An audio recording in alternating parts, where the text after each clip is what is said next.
When you're feeling stressed, count your blessings, not your problems. But what do we normally do? Oh, we're just getting hit by wave after wave after wave of concern about our problems. Everything looks black, everything looks negative. So no way forward, no hope in the future. Oh my God, what's going to happen to me? And we start to get ill as a result of the stress we're feeling. But it's never 100% negative.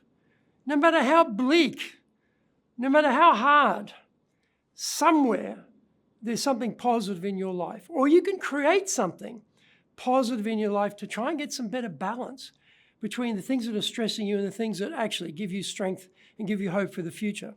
So don't let the worry, don't let the concern completely encompass you and monopolize you so that you forget about all the things you are grateful for or can be grateful for in your life. It's not 100% negative. It's a percentage of negative, sure, but it's not 100%. What about the things that are out there that are positive for you? Let's remember those things and get some balance so our stress gets under control.